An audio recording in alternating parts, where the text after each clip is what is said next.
বলেন নবী গো, কেউ আমাকে নিষেধ করে নাই, আমার ঈমান আমাকে নিষেধ করে দিয়েছে। তোমার ঈমান কি? আবু কুহাফার ছেলে আবু বকরের কি যোগ্যতা আছে? মুস্তাফা পিছনে থাকবে, আবু বকর সামনে থাকবে। নবীর এটা কাবা, এটাকে সামনে নিলে নামাজ হয়, এটা কাবার কাবা, এটাকে পিছনে দিলে ঈমান চলে যায়। আমি আবু বকর কাবাকে পিছনে দিতে পারি, মুস্তাফাকে পিছনে দিতে পারবো না।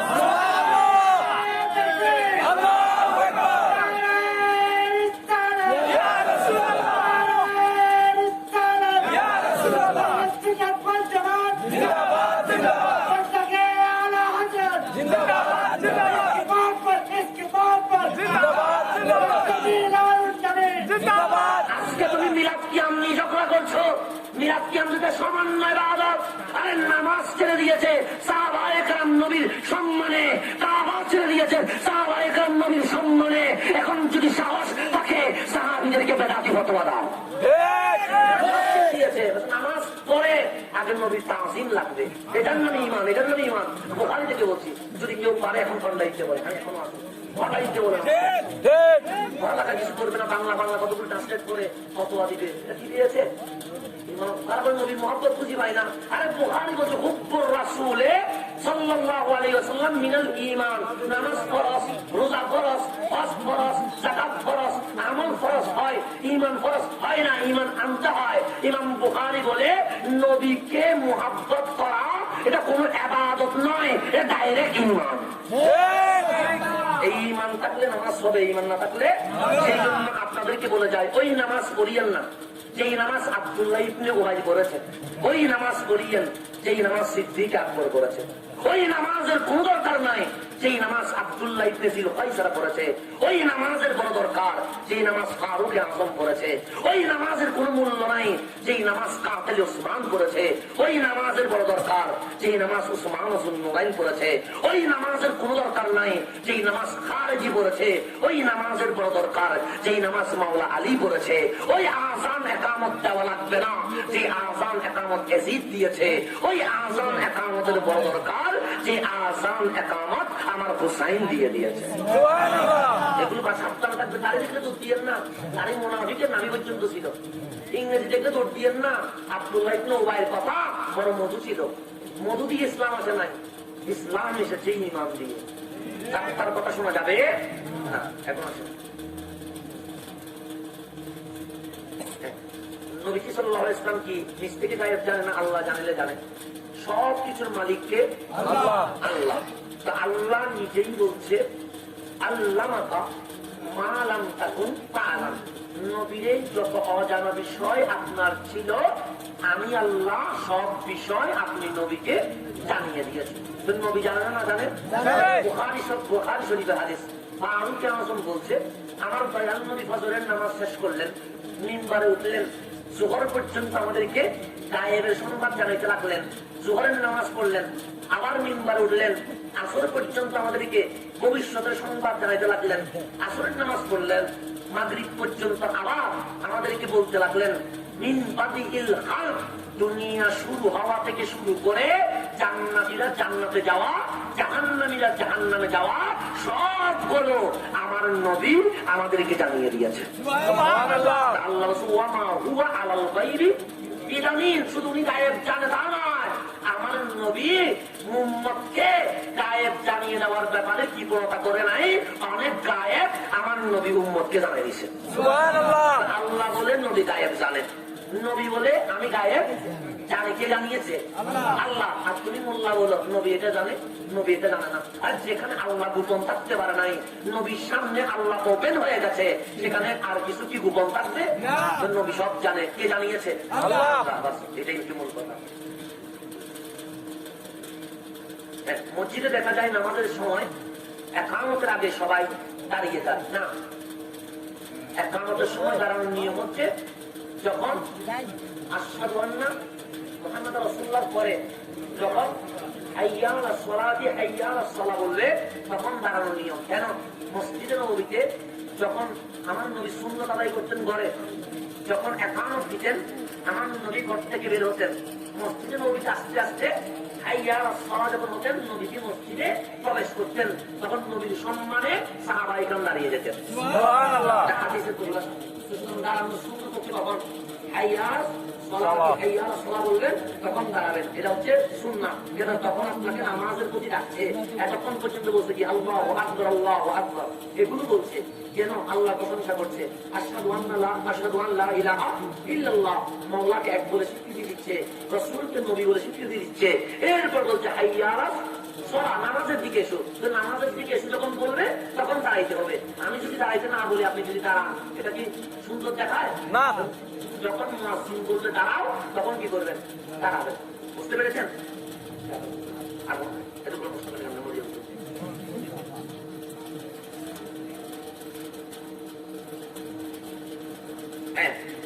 চমৎকার প্রশ্ন, এটা নিয়ে জীবনটা বক্তব্য রাখতে হবে। আমরা জানি রাষ্ট্রনায়ক হওয়া রাসূলের পাকের সুন্নতের মধ্যে একটা।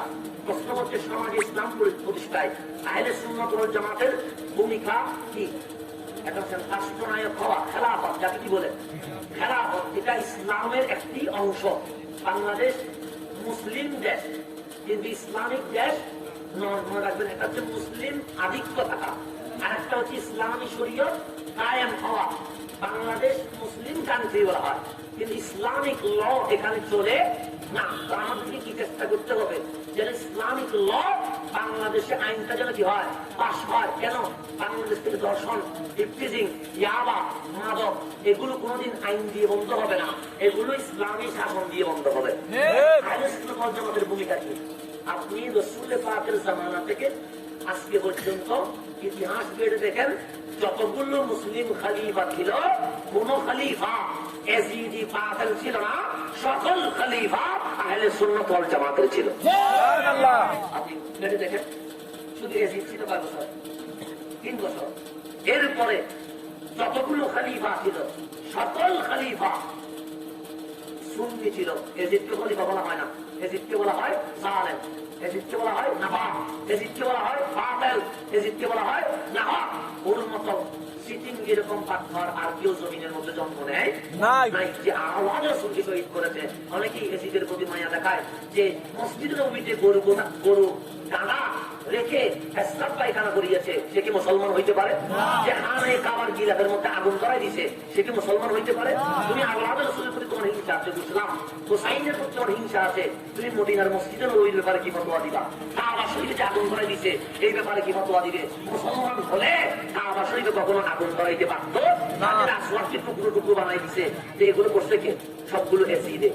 সুতরাং রাষ্ট্রনায়ক অর্থাৎ পৃথিবীর ইতিহাসে আপনারা এখন বর্তমানে তুর্কির থেকে দেখেন, ড্রামা দেখেন, নাম কি? রিলিজ আউটডোর দেখেন, কি দেখেন না? লামাজহাবি যেগুলো বাতিল আছে, ওয়াশাকিরিন। আমার এই প্রথমবারের মতো সৈয়দপুর, রংপুর এবং আপনাদের কিশোরগঞ্জ তথা নীলফামারীতে আসা, এই তৃতীয় দিবস তথা আজ আমার শেষ দিন। সৈয়দপুরের জন্য আমি এই বছর 3 দিন বরাদ্দ করেছি। আজকের দিনটা শেষ ভালো যার, সব ভালো তার।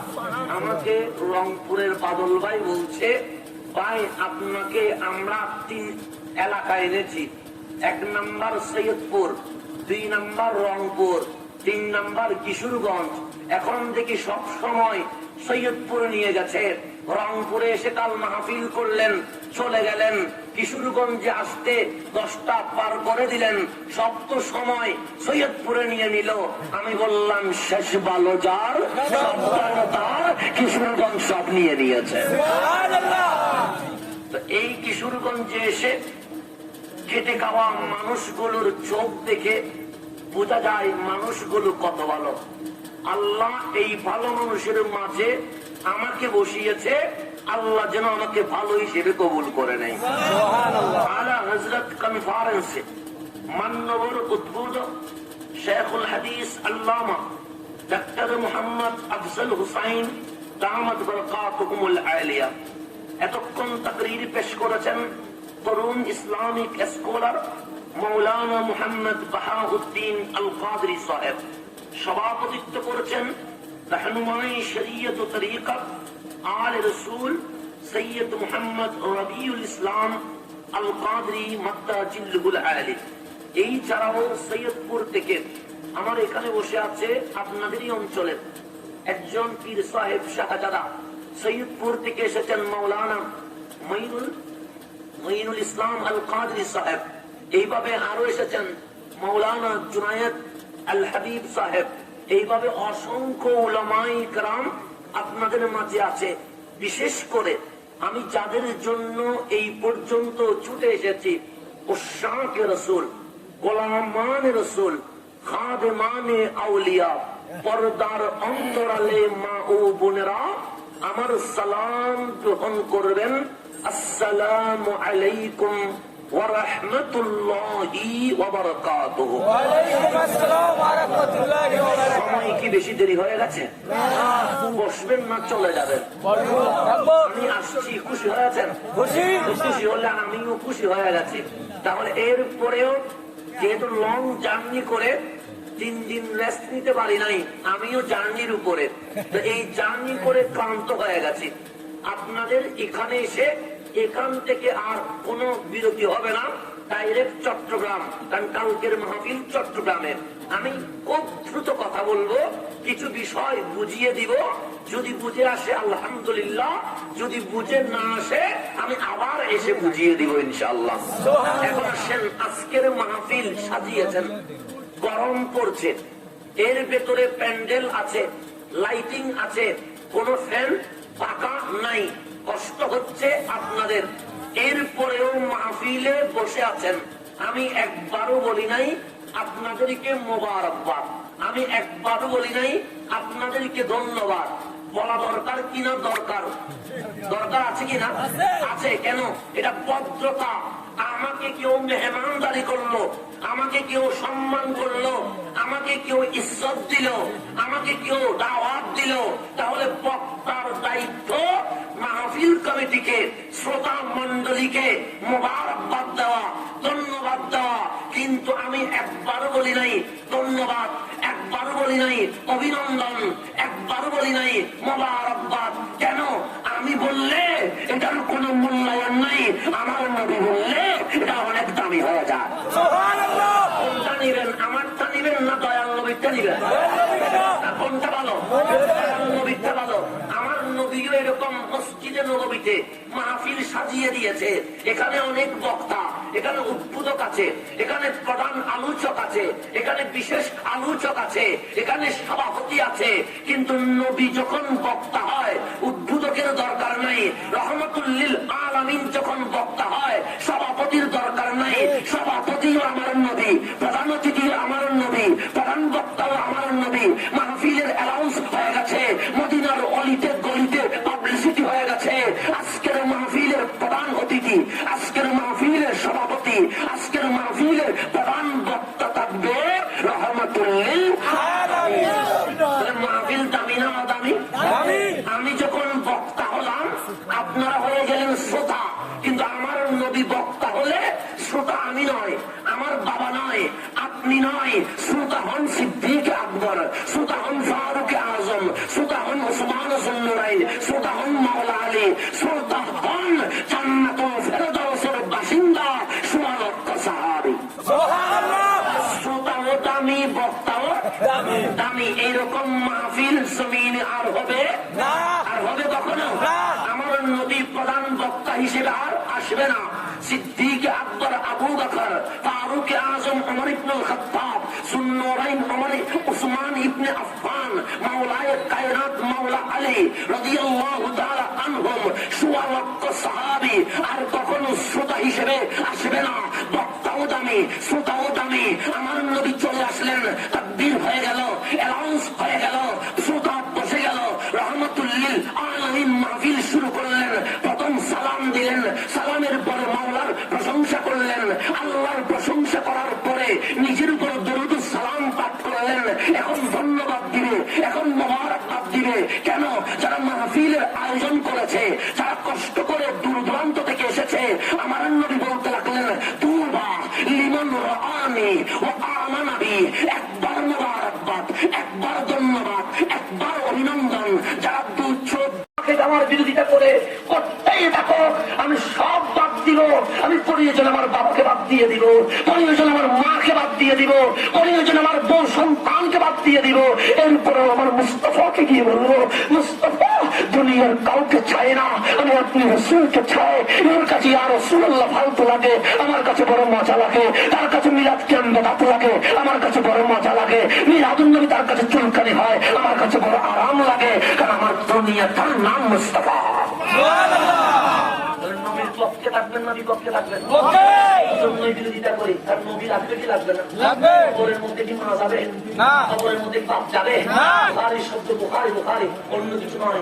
বুখারীতে বলছেন যখন আপনি কবরে যাবেন, মুনকার নাকির আপনাকে বসায়া ফাইয়ুক এইরামানিহি, বুখারীর শব্দ বসাবে ফায়াকুলান, দুইজন বলবে মা কুনতা তাকুলু ফি হাক্কি হাযা রাজুল লিমুহাম্মাদিন সাল্লাল্লাহু আলাইহি ওয়াসাল্লাম। মুনকার নাকির বলবে আজকে নামাজ রোজা হজ যাকাতের হিসাব দিতে হবে না, এই প্রশ্ন পারলে হাসরে হিসাব নিব।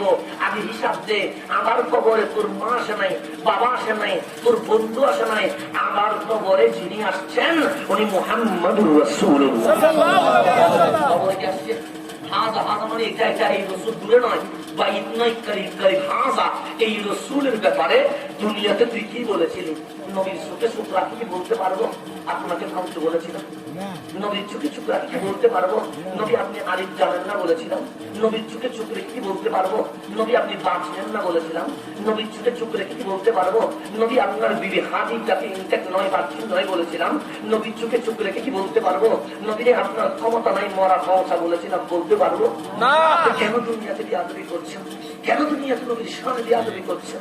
আমি মাঠে নেমেছি, আমার কোনো গলা নাই, আমার কোনো সুর নাই, আমার কোনো তাল নাই, আমি শুধু একটা কারণে এসেছি, আমি চাই এই নওজওয়ান যুবকদের অন্তরে অন্তরে যেন আমার মুস্তাফা প্রবেশ করে ফেলে। এখন হাজারো যদি বলি মসজিদে এসো নামাজ ভালো লাগবে না, হাজারো যদি বলি ছেড়ে দাও ছেড়ে দিলেন না, হাজারো যদি বলি আবার বিজনেস করিও না, করবেন বারবার। কেন? মাহফিল গুলোর মাধ্যমে কি পরিবর্তন হচ্ছে না? কেন হচ্ছে না? সাহাবীদেরকে জিজ্ঞেস করেন আপনারা কেমনে পরিবর্তন হয়েছেন? সিদ্দিক বলে আন-নাযরু ইলা ওয়াজহিক, আমরা পরিবর্তন হয়েছে বুকের নবীকে নিয়েছি সেই জন্য।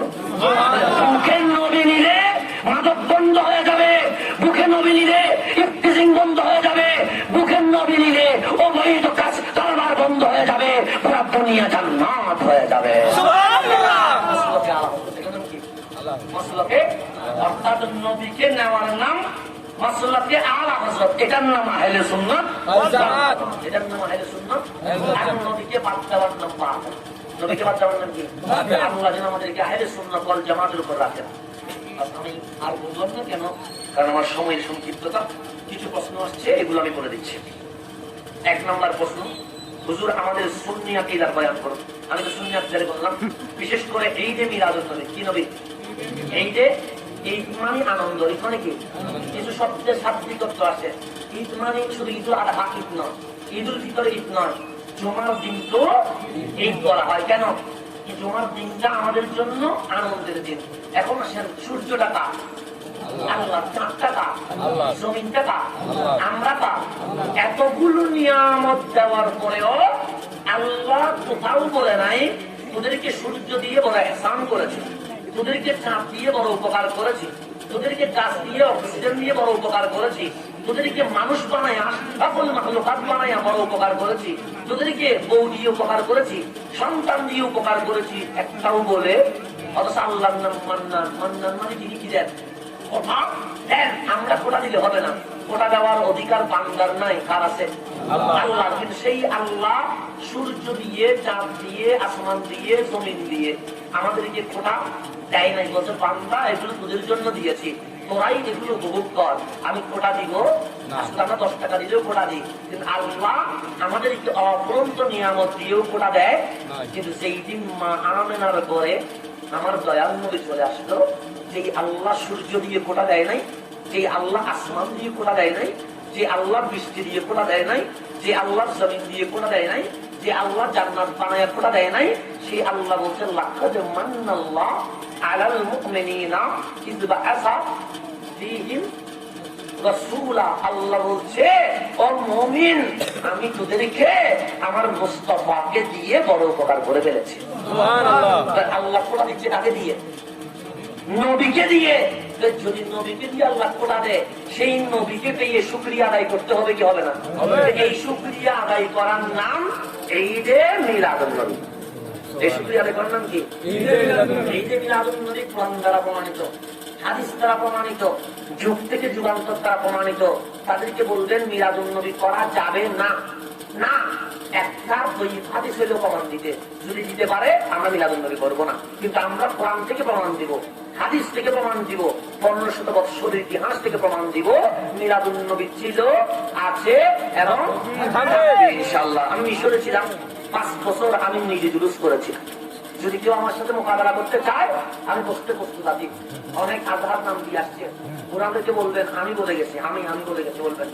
আমি 5 বছর ছিলাম, 5 বছর আমি নিজে আজহারের টিচারদের সাথে নিজে জুলুস করেছি। সুবহানাল্লাহ। মালয়েশিয়ায় গিয়েছি, নিজের চোখে জুলুস দেখেছি এবং নিজে জুলুস করেছি। তাহলে আমি যেখানে যেখানে দেখেছি সেখানে সেখানে জুলুস পাইছি। তারা বলে জুলুস নাই, আরে ইন্ডিয়াতে, পাকিস্তানে, বাংলাদেশে আর কোথাও নাই। আমি দেখাবো যেখানে মুসলমান আছে সেখানে জুলুস আছে। চ্যালেঞ্জ করে দিলাম, চ্যালেঞ্জ দিয়ে গেলাম। আমি প্রমাণ করবো যেখানে মুসলমান সেখানে ঈদে মিলাদুন নবী, সেখানে জশ্নে জুলুস। ওরা যদি এটা মিথ্যা প্রমাণ করতে পারে আমরা জুলুস করবো না, মিলাদুন নবী করবো না। মারামারি বাদে আমরা সমাধান দিলাম, সমাধান দিলাম। আসেন তারপরে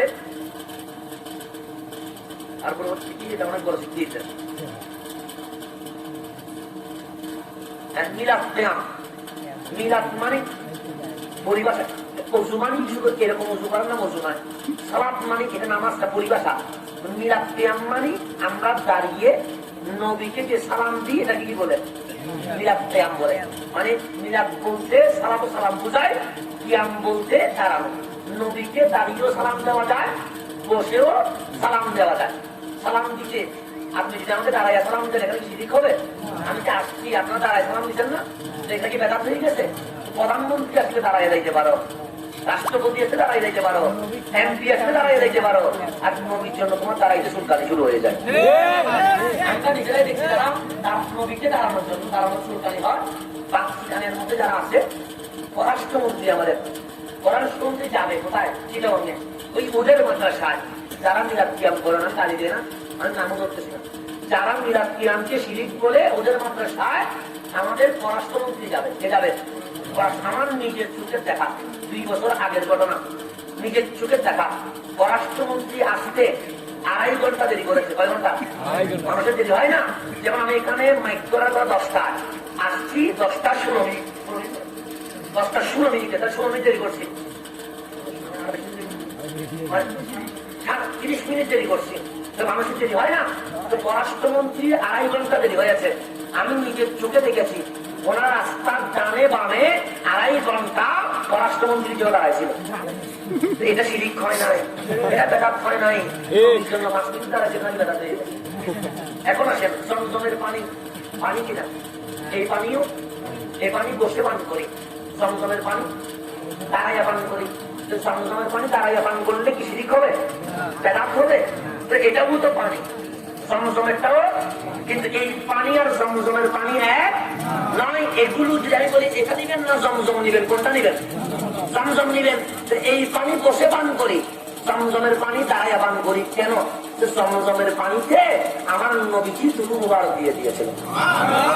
নবীর তুতুর কারণে যদি কিয়ামত পর্যন্ত জমজমের পানি দাঁড়াইয়া পান করতে হয়, নবীকে সালাম দিলে কি শিরিক হয়ে যাবে?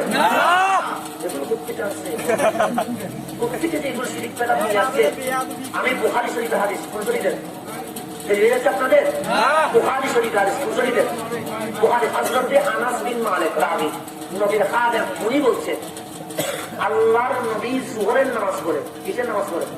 জোহরের নামাজ পড়ে, জোহরের নামাজ পড়লেন মসজিদে নববীতে। ওখানে মসজিদে আরব দেশে গোষ্ঠী আছে, পুত্র আছে, কওম আছে। মদিনার বিখ্যাত পুত্রের নাম বনি আমর ইবনে আওফ পুত্র, বনি আমর বিন আওফ, মদিনার গ্রামের পুত্র, প্রসিদ্ধ। ওদের মধ্যে মারামারি বাজি গেছে। কি বাজি গেছে? মারামারি বাজে না? কারণ মারামারি কি বিচার হচ্ছে, কেউ বিচার মানে না, বিচার মানি আল্লাহ আসামা, এরকম অনেকে আছে না, বিচার মানি কিন্তু জায়গাটা কার। একটু সংক্ষিপ্ত করছি, বিরক্ত হবেন, আমাদের তো কষ্ট পাবেন। আজকে শুধু আসছি ভালোবাসা দেওয়ার জন্য, ভালোবাসা নেওয়ার জন্য।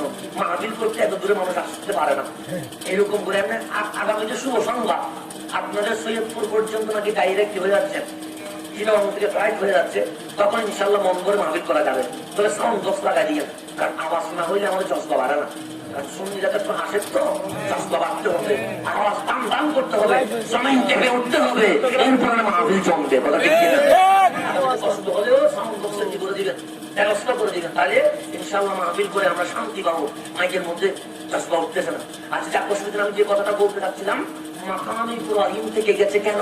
মাকাম ইব্রাহিমের উপর দয়াল নবীর নাম উচ্চারিত হয়েছে। যে সব হাজীগণ হজ করতে যাবে তাদের উপরে মাকাম ইব্রাহিমকে সামনে নিয়ে 2 রাকাত শুকরানা নামাজ পড়া নফল নয়, সুন্নত নয়, ডাইরেক্ট ওয়াজিব। কেন? নফল বললে বাদ দিবে, সুন্নত বললে এরকম ওই রকম করে মাইনাস করে দিবে। আল্লাহ বলে পড়তেই হবে। পাথরকে সামনে নিয়ে, আল্লাহ পাথরকে সামনে নিয়ে কেন নামাজ পড়বো? যে তোর নবীর জন্য এই পাথরে দোয়া করা হয়েছিল, সেই জন্য মিলাদুন নবীর শুকরিয়া আদায় করে এই পাথরকে সামনে নিয়ে নামাজ পড়তে হবে। মিলাদুন নবী আছে না নাই? আছে। এখন বলবেন সৌদি আরবে মিলাদুন নবী নাই, সৌদি আরবে জুলুস নাই। বাঙালিরা কি শুরু করছে? জুলুস করে, মিলাদুন নবী করে। আল্লাহ বলে সৌদি আরবে নাই, বাংলাদেশে যাইয়া জুলুস করতে পারস নাই, মিলাদুন নবী করতে পারস নাই, মক্কায় আসি পাথরের সামনে নামাজ পড়ে মিলাদুন নবী পালন কর। তাহলে বিরোধিতা করলে পারবে না কমবে? পারবে। কেন? যুদ্ধ ঘোষণা করে কে? আল্লাহ। আল্লাহ, আল্লাহর যুদ্ধের সাথে জিতবে কে? আল্লাহ। সেই জন্য জুলুস তারা বন্ধ করতে চায়। 5 জন দিয়ে শুরু হয়, বিরোধিতা করলে 500 হয়, বিরোধিতা করলে 1000 হয়। চট্টগ্রামে যখন জুলুস শুরু হয় তখন মাত্র 50। বিরোধিতা তো শুরু করলো, তারপরের বছর 2000। বিরোধিতা শুরু করলো, তারপরের বছর 10,000। বিরোধিতা শুরু করলো, তারপরের বছর 1 লাখ। এখন বিরোধিতা করতে গিয়ে গত বছর 60 লাখ হয়ে গেছে। আল্লাহ বলে বিরোধিতা করবি, সুলতানি বাড়াই গেলাম। সুলতানি কি করি বাড়াই গেলাম। সেই জন্য বিরোধিতা না করি, চুপ থাক, তাহলে সমস্যা হবে। আর চুপ না থাকলে 60 লাখ হয়েছে, এই বছর 1 কোটি হয়ে যাবে ইনশাআল্লাহ। যত বিরোধিতা করবে তত অ্যাকশন দিবে আল্লাহ। আল্লাহ আল্লাহ, এগুলো অনেক দলিল আমি নিয়ে আসছি, কিন্তু আমি বলছি একটু সংক্ষিপ্ত করছি, বিরক্ত হবেন, আমাদের তো কষ্ট পাবেন। থেকে আজকে পর্যন্ত ইতিহাস বেড়ে দেখেন, যতগুলো মুসলিম খলিফা ছিল, কোন খলিফা এজিদি বাতিল ছিল না, সকল খলিফা আহলে সুন্নাত ওয়াল জামাতের ছিল। আপনি বেড়ে দেখেন, শুধু এজিদ ছিল 5 বছর, 3 বছর। এরপরে যতগুলো খলিফা ছিল, সকল খলিফা সুন্নি ছিল। এজিদকে খলিফা বলা হয় না, এজিদকে বলা হয় জালেম, এজিদকে বলা হয় নাফাক, এজিদকে বলা হয় বাতিল, এজিদকে বলা হয় নাফাক। ওর মতো সিটিং এরকম পাথর আর কেউ জমিনের মধ্যে জন্ম নেয় নাই। যে আওয়াজ শুনতে শহীদ করেছে। অনেকেই এজিদের প্রতি মায়া দেখায় যে মসজিদের নবীতে গরু কানা রেখে পেশাব পায়খানা করিয়েছে, সে কি মুসলমান হইতে পারে? যে খানায় কাবার গিলাফের মধ্যে আগুন ধরাই দিছে, সে কি মুসলমান হইতে পারে? তুমি আল্লাহর রাসূলের প্রতি তোমার হিংসা আছে, বুঝলাম। হুসাইনের প্রতি তোমার হিংসা আছে, তুমি মদিনার মসজিদের ওই ব্যাপারে কি ফতোয়া দিবা? কাবা শরীফে আগুন ধরাই দিছে, এই ব্যাপারে কি ফতোয়া দিবে? মুসলমান হলে কাবা শরীফে কখনো আগুন ধরাইতে পারতো না? আসওয়াদকে টুকরো টুকরো বানাই দিছে, যে এগুলো করছে কে? সবগুলো এসিডে। সুতরাং রাষ্ট্রনায়ক অর্থাৎ পৃথিবীর ইতিহাসে আপনারা এখন বর্তমানে তুর্কির থেকে দেখেন, ড্রামা দেখেন, নাম কি? দেখেন না, যেগুলো বার্তাল আছে, সিডি আছে, এটা প্রথমে বুঝতে পারে না, প্রচুর প্রচার করেছে ইসলামিক খেলাফত, ইসলামিক খেলাফত। কিন্তু রিলিজ আর্টগুলো যখন বের হয়ে গেছে, তখন জাতি জেনে গেছে এই খেলাফত এটা বাতিলদের নয়, এই খেলাফত সুন্নিদের ছিল। সব কালচার কাজের সুন্নিদের। নবী সাহেব নাম শুনলে কোথায় মুখে হাত আছে না নাই? আছে। দয়াল নবীর নাম শুনলে চোখের পানি, এগুলো কাদের হয়? সুন্নিদের হয়। সেখানে যতগুলো খেলাফত ছিল, সকল খেলাফত সুন্নিদের ছিল, বাতিলদের কোন খেলাফত ছিল না। রব্বুল আলামিন আজকে মাহফিলকে কবুল করুন, আমিন। আসসালামু আলাইকুম ওয়া রাহমাতুল্লাহি ওয়া বারাকাতুহু।